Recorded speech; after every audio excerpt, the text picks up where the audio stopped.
ഇന്ന് ഉമ്മയും ബാപ്പയും എത്തിയപ്പോൾ നോറ ഉമ്മയെ വിളിച്ച് റൂമിനകത്ത് കയറ്റിയിരുത്തിക്കൊണ്ട് കുറേ കാര്യങ്ങൾ പറഞ്ഞു കേൾപ്പിച്ചു.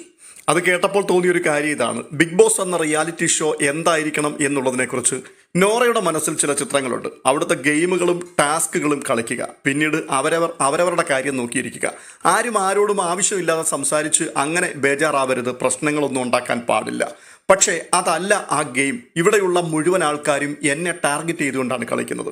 ഇതിനകത്ത് മറ്റൊരു കാര്യം കൂടി സംഭവിച്ചു. ഈ കഴിഞ്ഞൊരു വീക്ക് ഫാമിലി വീക്കാണ്. ഇവിടെ പുറത്തുനിന്ന് വന്നു കയറിയ ഓരോ ആൾക്കാരും ഉമ്മ എന്നെയാണ് ടാർഗറ്റ് ചെയ്യുന്നത്. ഇത് കേട്ടപ്പോൾ നമ്മുടെ കിളി പോയി. പുറത്തുനിന്ന് വന്നു കയറിയിട്ടുള്ള ആൾക്കാർ പലതരത്തിലുള്ള തമാശകളൊക്കെ എല്ലാവരും ആൾക്കാരോടും പറഞ്ഞിട്ടുണ്ട്. അവർ പുറത്ത് എന്താണ് കാണുന്നത് അതിനനുസരിച്ചൊക്കെ ചില കോമഡികളൊക്കെ അടിച്ചിട്ടുണ്ട്. പക്ഷേ നോറയുടെ ആ നിരീക്ഷണ പാഠവം അതിനെയാണ് സമ്മതിക്കേണ്ടത്. അവർ പറയുന്ന ഓരോ വാക്കുകൾക്കുള്ളിലും എന്തൊക്കെയാണ് തനിക്കെതിരായിട്ട് മാറുവാൻ സാധ്യതയുള്ളത്. അതെ, മുന വെച്ചുകൊണ്ടുള്ള സംസാരമാണ്. എന്നെ ടാർഗറ്റ് ചെയ്തുകൊണ്ടാണ് അവർ സംസാരിക്കുന്നത്. ഇതൊക്കെ പറയുമ്പോൾ സത്യത്തിൽ ഈ മത്സരാർത്ഥിയെ എന്താണ് പറയേണ്ടത്?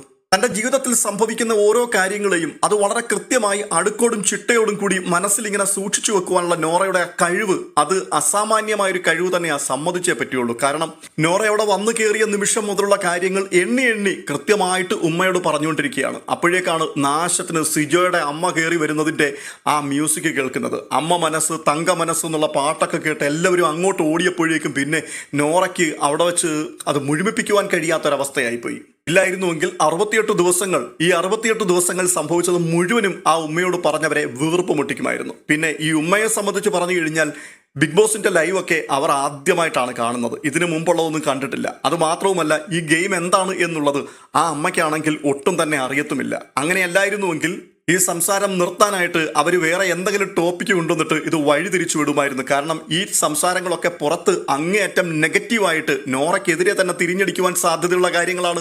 ഇതൊന്നും അല്ല പ്രേക്ഷകർ കേൾക്കാൻ ആഗ്രഹിക്കുന്നത്. അവിടെ എത്രയോ മാതാപിതാക്കൾ കയറിയിറങ്ങി. പക്ഷേ അവരോട് ആരോടും മറ്റു മത്സരാർത്ഥികൾ ഒന്നും പറയാത്ത തരത്തിലുള്ള പരാതികളും പരിഭവങ്ങളും എല്ലാം ഈ ഉമ്മയുടെ അടുക്കൽ ചെന്ന് പറയുന്ന സമയത്ത് പുറം ലോകത്തിരുന്ന് കേട്ടുകൊണ്ടിരിക്കുന്ന ഒരു കൂട്ടം ആൾക്കാർ തീർച്ചയായിട്ടും നോറയെ വിമർശിക്കും എന്നുള്ളത് ആ ഉമ്മയ്ക്ക് പോലും അറിയില്ല കേട്ടോ. അവർ വളരെ സിൻസിയർ ആയിട്ട് മകൾ അമ്മയോട് വന്നിട്ട് സങ്കടം പറയുന്നതെല്ലാം കേട്ടുകൊണ്ടിരിക്കുന്ന ആ ഒരു പ്രതീതി തന്നെയാണ് ഇവിടെയും കാണുന്നത്. ഇല്ല എന്നുണ്ടെങ്കിൽ ആ ഉമ്മ ആ ടോപ്പിക്ക് വഴിതിരിച്ച് മറ്റെന്തെങ്കിലേക്കെങ്കിലും വിട്ടേനെ. എന്തായാലും കഴിഞ്ഞ ദിവസങ്ങളിൽ ആ വീട്ടിൽ വന്നിട്ട് മടങ്ങിപ്പോയ അമ്മമാരും സഹോദരങ്ങളും അപ്പന്മാരും ഒക്കെ ഈ വാക്കുകൾ കേൾക്കുന്നുണ്ടല്ലോ. നിങ്ങൾ പോലും അവിടെ കയറിയത് നോറയ്ക്കെതിരെ ഗെയിം കളിക്കാനായിരുന്നു, നോറയെ ടാർഗറ്റ് ചെയ്യാനായിരുന്നു. ചുരുക്കി പറഞ്ഞു കഴിഞ്ഞാൽ എവിടെ ഒരല്പം സ്പേസ് കിട്ടുന്നോ അവിടെയെല്ലാം ഇരവാദം ഉന്നയിക്കുക എന്നുള്ള ഒരേ ഒരു ലക്ഷ്യത്തോടു കൂടിയാണ് നോറ പോയിക്കൊണ്ടിരിക്കുന്നത്. നോറയ്ക്ക് അറിയാമായിരുന്നു തൻ്റെ ഉമ്മ വരുമെന്ന്. അങ്ങനെയുണ്ടെങ്കിൽ അവർക്ക് വേണ്ടി മാത്രം കുറച്ച് സ്പേസ് കിട്ടുമെന്നും നന്നായിട്ട് അറിയാമായിരുന്നു. അത് മാക്സിമം മുതലാക്കുവാൻ വേണ്ടിയാണ് നോറ ശ്രമിച്ചത്.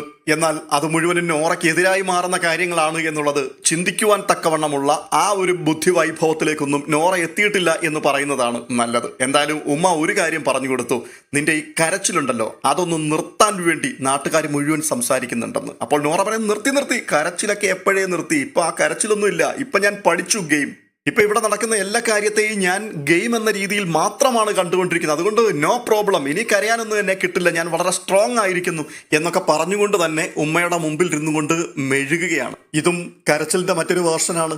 എന്തായാലും ലൈവിൽ ഇതൊക്കെ കണ്ടുകൊണ്ടിരുന്നിട്ട് വല്ലാതെ അങ്ങ് മടുപ്പ് തോന്നുകയായിരുന്നു. നിങ്ങളുടെ അഭിപ്രായം എന്താണ്? കമന്റ് ബോക്സിൽ രേഖപ്പെടുത്തുവാൻ മറക്കരുത്. മറ്റൊരു അപ്ഡേഷനുമായി വീണ്ടും കാണാം.